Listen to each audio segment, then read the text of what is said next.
host, Yeheska Lang, and we're back again with Rabbi David Aaron, best-selling author and educator, and also the founder of Israelite. Welcome, Rabbi. Good to have you again. Wonderful to be here. Thank you. We've been talking a lot about God and the concept of God. I love it. I have a whole new way of looking at God right now. I understand that it's not an infinite God and a finite me, which makes me feel very weak and small, but the opposite. Rather, it's like a hand inside a puppet. I am an expression of God, which is a concept which empowers me. I wouldn't use the word puppet because that doesn't sound so empowering, but I'm a vehicle, I'm an instrument that through each and every one of us, the greatness of God becomes present in the world. Okay, I like that. And so we're moving now a little bit more from the concept of God to man. And I want to know, Rabbi, who am I? You don't know who you are. I don't know who I am. Yeah, I thought a lot about who I am also. I think probably, actually what I'd like to share, I think is perhaps the most important thing I could ever teach anybody and the most important lesson that I learned. And the ultimate question that we all have to ask in our lives, and the answer that we give to this question, fatal in determining the quality of lives, is what is the source of our genuine self-worth? That's the ultimate question. What is the source of our genuine self-worth? My big house and my big bank account. Right, exactly, except when we lose it. But until then, can we have unconditional self-worth? Is our worth dependent on what people say about us, or how much money we have in the bank, or how wonderful we dress? Or is there a source of unconditional self-worth? But doesn't that can God be never want us, taken away from me? Aren't we worth more when we're tzaddikim and we're good people and when we? Well, the question is, but what does that mean? What does that mean to be a good person? What is really self-worth? So, I had a student over at my home one Friday night dinner. She was talking about her mother, and she had mentioned in passing that her mother was in Japan. And so I asked her, well, what's your mother doing in Japan? So she says, well, my mother, she's looking for herself. All right, we've heard that before. People look for themselves, right? But my daughter, who's Israeli, understands English, but not incredibly well. So when she hears English, she translates it into her head in Hebrew. And she cannot understand what this woman said. I see she's really struggling. She must have been 6 or 7 or 8 years old. And she's like really struggling. What did she say? So she says to me, Abba, ma yamra? Daddy, what did she say? So now I have to take this very familiar phrase, Ima Shala, her mother, he Japan, she's in Japan, vihi mechapeset et atzma. She is looking for herself. Right. At that moment, my daughter's eyes grew wide with worry and went like this, whoa, whoa. And I got inside my daughter's mind and said, wow, this is scary. The woman lost herself in Japan. She's in a hotel. She checks out. She thinks, myself, wait a second, where did I put myself? Right. Oh my gosh, I think I left myself in the room. Last time I saw myself was in the mirror, right? Goes back to reception, excuse me, I think I left myself in the room. Oh, we're sorry, ma'am, we cleaned out that room, but myself was in the room. How do you lose yourself? Right. Who are you? Who really are you? That's the interesting question. I remember when I was a child, I asked this crazy question. And maybe you asked this question too. When I was a child, I asked, who would I have been if my mother would have married another man? Did you ever think of those crazy questions? I didn't actually, but I know other people do, yes. Okay. So I thought of that, right? Who would I have been if my mother would have married another man? Well, that's crazy. I wouldn't have been me. No. I sensed that I would have been I just wouldn't have been me. In other words, I sensed that I could have been in a taller body, and I could have been with different color hair. But there was this sense of self that transcends the particular conditions of how I am present in this world.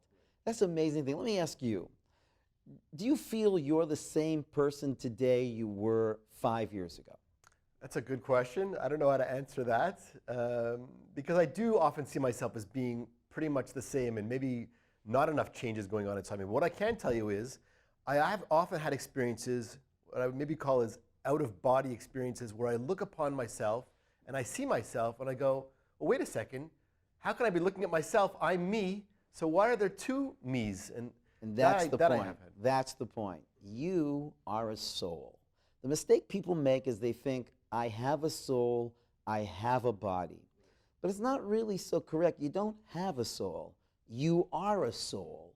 The same thing in English when we talk about myself. You don't have a self. You are a self, right? But you refer to myself, okay?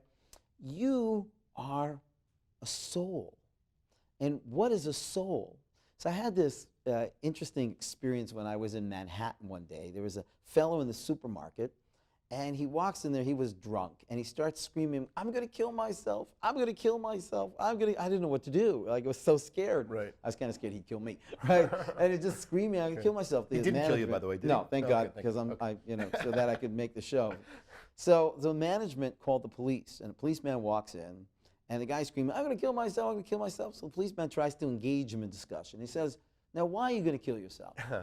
So the guy stops and is shocked by the question. Yeah. And he says, well, Never thought of it before. he says, well, because my mama hates me, and my papa hates me, and quite frankly, I hate me. So I'm gonna kill myself. Okay. So the policeman says, but what do you hope to accomplish if you kill yourself? And the guy's like he's drunk. The questions that never occurred He to says, him. what? He said, well, because when I kill myself, I'm going to be happy. Yeah, I'm going to be real happy when I kill myself. So the policeman says, but listen to what you're saying. If you kill yourself, you're going to be dead. This is a really deep policeman. Right? I like this. So the guy looks at him and says, huh? He says, yeah, you're going to be dead. And if you're dead, how will you know you're happy? You're dead. And the guy went, what? Wait a second. You mean if I kill myself, I'm going to be dead? That's great. And the policeman says, that's right. Uh-huh. He says, and if I'm dead, how will I know I'm happy? I'm dead. And the policeman said, that's right. And the guy went, oh, man. That's fantastic. I can't even kill myself This and be is a happy. great policeman. I want to meet him. Right, it was an amazing He thing. could be a psychologist. Yeah. It was an amazing thing. But I want you to know something. This drunk man intuited something that's true. Right. Because he intuited that he will never die. You see, our Suicide sages doesn't teach- solve any problem. No, I'm not suggesting, and I'm asking our audience not to try this at home. Right. Right? But the idea is that we intuit that there's a self that transcends our body, that transcends even our personality, that there's a sense that transcends time. That's what our sages say, that you are a chelek elokam mimal, you're a piece of, so to speak, a part of an aspect of God. There's, and so one more Sorry. point. Yeah, one go more ahead. point, Okay, I'm going right? to forget, but go ahead. Right? Is Rav Kook actually talks about this idea that death is an illusion.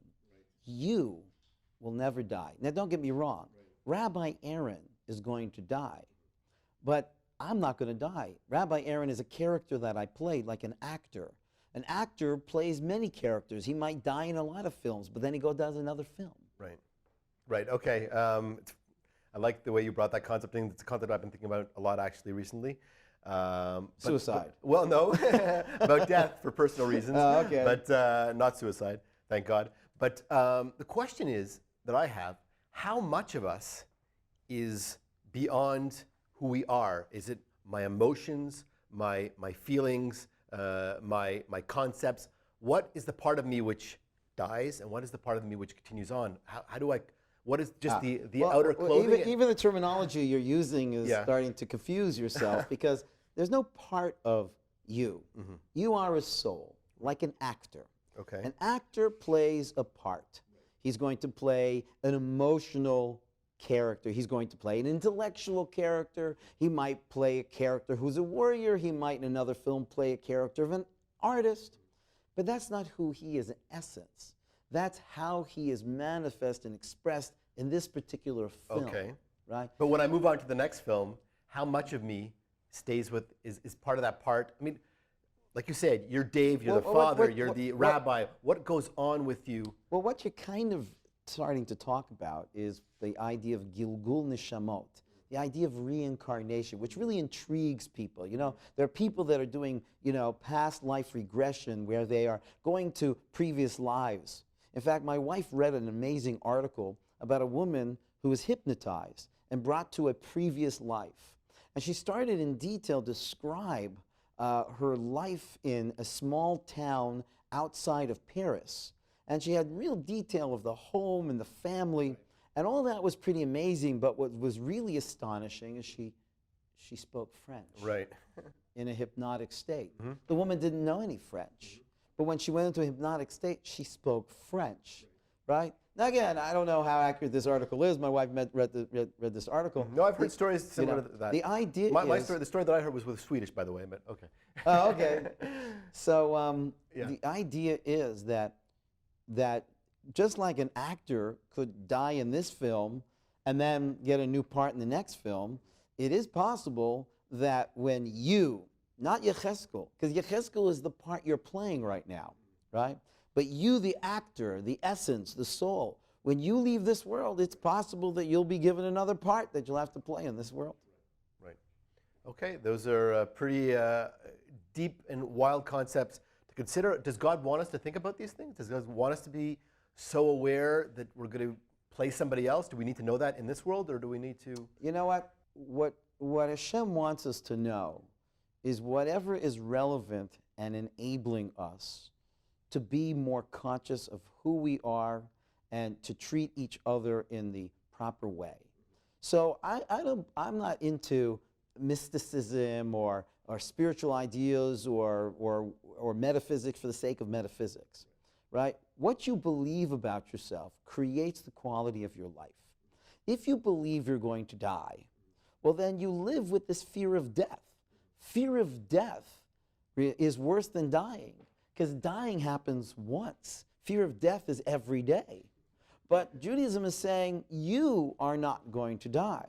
Now again, not that we're looking forward to dying, but we shouldn't be afraid that this is the end and there's just emptiness is going to happen.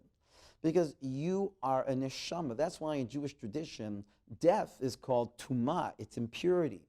Rav Kook explains that impurity is the lie that it's communicating. When my mother passed away, when somebody asked me, where did you bury your mother? I said, I didn't bury my mother, but I can tell you where her body is. But my mother is alive and well. She might not be in my perceptual world, right? But she as a soul doesn't die, right? In fact, our mystic masters teach us that you were never born and you will never die, because you are a soul, and a soul is a part of an aspect of the divine, of the eternal. And therefore, born means you come into this world and play this part, right? But there's a self, a soul that existed before you played this part, and that self will continue after you play this part. And that's the real you. Even the different parts, let's say, maybe that is also an illusion, that we're going to play different parts. Maybe we'll get to a consciousness where it's all one big part, where it's not us playing different parts. Is that too No, there's wild? still different parts. You know, this brings us into the interesting question of what's referred to as the revival of the dead, Right, Triat yes. Meitim. You know, so when the soul comes back, Yeah, which part am I going to come back as? which role, you know, which character? You're going to be half Right. man, half Right. woman. Well, so Okay. you know, our sages tell us until it happens, we can't fathom, because we can't fathom something we've never seen or experienced. Okay.